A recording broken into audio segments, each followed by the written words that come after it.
राम राम भाई सारियान है। Welcome to the new video of easy codes. तो आज का हमारे पास लीड कोड का प्रॉब्लम ऑफ द डे है 349 इंटरसेक्शन ऑफ टू एरेज।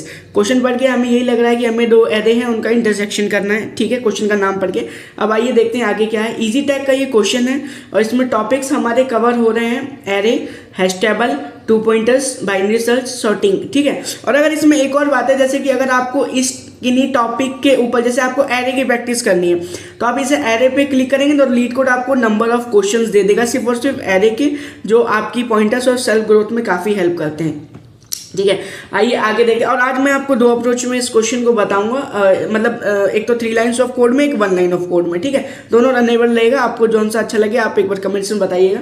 ठीक है, आइए एक बार क्वेश्चन डिस्कस करते हैं। उससे पहले डिस्कस करते हैं कौन कौन सी कंपनीज में ये क्वेश्चन पूछा जा चुका है। ठीक है, तो ये क्वेश्चन पूछा जा चुका है अमेजॉन में, माइक्रोसॉफ्ट में, एडोबे में एंड एप्पल में। ये चारों बिग टेक कंपनीज है, काफ़ी हाई अच्छा ऑफर करती हैं। इन्होंने 55 LPA में क्वेश्चन ऑफर किया था, एप्पल ने 65 LPA में, माइक्रोसॉफ्ट ने 45 LPA में, एडोबे ने 33 LPA पे ये क्वेश्चन अपने इंटरव्यू में पूछा था। ठीक है, तो ये काफ़ी प्रीटी मच अच्छा क्वेश्चन है, ये ईजी भी है, कोई इतना ज़्यादा वो दिमाग में टेंशन वाली बात नहीं है कि इतनी ये अप्रोच लगानी पड़ेगी, ये वो बहुत सिंपल सा क्वेश्चन है। आइए बात करते हैं क्वेश्चन में क्या है। ठीक है, तो इस क्वेश्चन में सबसे पहले give two integer of arrays nums1 and nums2। ठीक है, हमारे पास दो इंटीजर है nums1 एंड nums2 का। Return an array of their intersection. ठीक है, हमें वो एरे रिटर्न कराना है इंटरसेक्शन का। ठीक है, each element in the result must be unique. जो रिजल्ट ऑफ एलिमेंट है मस्ट बी यूनिक होना चाहिए, कोई सेम नंबर हम उसको दो बार नहीं ले सकते हैं। ठीक है, एंड यू में return the result in any order.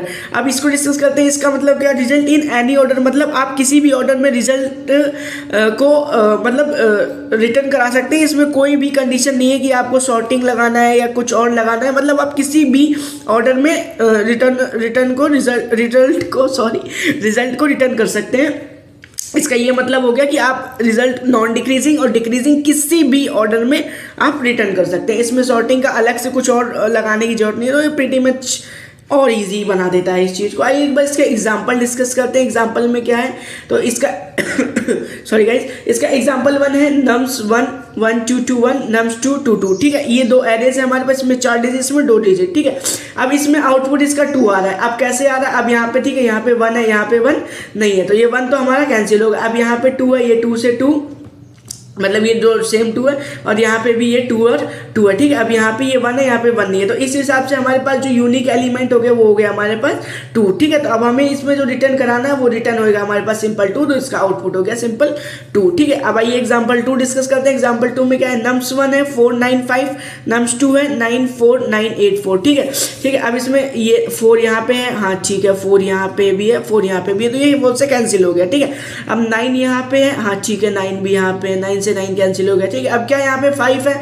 यहाँ पे 5 है लेकिन यहाँ पे 5 नहीं है, यहाँ पे 8 है, ठीक है, यहाँ पे 8 है लेकिन यहाँ पे 8 नहीं है, तो इस तरह से ये कैंसिल नहीं हुआ। तो यहाँ पे हमारे पास दो आउटपुट आ जाएंगे 4 और 9। ठीक है, तो 4 और 9 ये आ गया हमारे पास, लेकिन इनका आउटपुट तो 9 और 4 है। जैसे कि मैंने पहले भी बताया था कि इसका रिजल्ट आप किसी भी ऑर्डर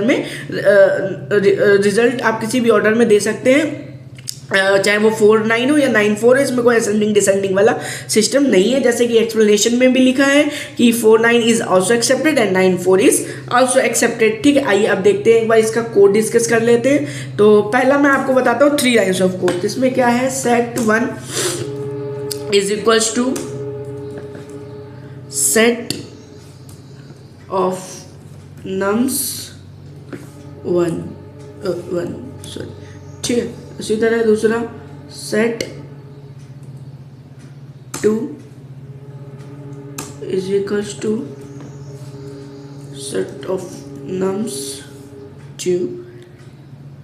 ठीक है, अब इसको कर देंगे पूरा रिटर्न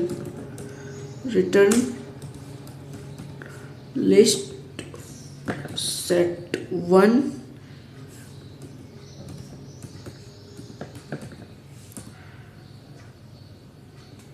इंटरसेक्शन ऑफ सेट 2। ठीक है, ये सिंपल सा ये 3 लाइन्स ऑफ कोड है, सिंपल है। set1 पहले डिफाइन किया, set2 उसके बाद return list of set1 intersection of set2। ठीक है, आइए इसको एक बार रन करके देखते हैं कि इसमें सारे टेस्ट केस पास हो जाते हैं। रन टाइम एरर आ गया है, इसमें क्यों आ रहा है? Set one intersection, I think यहाँ पे स्पेस आना चाहिए या डॉट आएगा, क्या हो गया यहाँ पे? जहाँ तक है मुझे लग रहा है हम ठीक है। रन, हाँ ठीक है, डॉट आएगा। ठीक है, इसके बाद केस 1 केस 2 हमारे पास इसके तीनों मतलब एक्सेप्टेड हो चुके हैं, रन हो गया है, इसका हिडन टेस्ट केस भी पास हो गए। अब एक बार दूसरी अप्रोच में इसका क्वेश्चन करके देखते हैं। इसका 1 लाइन ऑफ कोड है, इसमें क्या करना है आपको? Return space list of set 1 नहीं set nums 1 and set of nums 2। ठीक है, ये सिंपल सा 1 लाइन ऑफ अप्रोच हो गई हमारी। तो 1 लाइन ऑफ कोड है ये। तो अब देखते हैं इसको एक बार रन करके, क्या ये सही होता है, क्या इसके टेस्ट केस पास होते हैं? जहाँ तक इसके टेस्ट, हाँ ठीक है। तो मैंने आपको 2 अप्रोच में क्वेश्चन बता दिया है। आप मुझे कमेंट्स में बताइएगा, अगर आप पूरी वीडियो देख रहे हैं तो आप मुझे कमेंट्स में बताइएगा कि कौन सी अप्रोच आपको अच्छी लगी और कौन सी सिंपल लगी, या तो 1 लाइन ऑफ कोड वाली या फिर 2 line of code 3 line of code वाली। ठीक है, अब आइए अब इसको सबमिट कर देते हैं। देखते हैं सारे हिडन केस टेस्ट केस पास हो जानी चाहिए। ठीक है, कंप्लीशन स्ट्रीक 84 डेज हो चुके हैं कंप्लीट, कंसिस्टेंसी से मुझे काम करते हुए, आप लोग के लिए वीडियो बनाते हुए। जब तक प्लीज़ एक रिवर्ट में एक सब्सक्राइब, एक कमेंट ही तो चाहिए होता है, और क्या चाहिए होता है। ठीक है, तो कंसिस्टेंसी इसकी सी यू टुमारो। ठीक है, अब कल मिलते हैं एक नए क्वेश्चन के साथ। और मैं जैसे हर वीडियो में अपने कहता हूँ कि अगर आपको कोई भी टॉपिक समझ नहीं आ रहा है तो उसके कमेंट में बताइए, मैं आपकी लॉन्ग वीडियो बना दूंगा। तब तक keep consistent, keep practicing, keep questioning on LeetCode. मिलते हैं कल, गुड बाय।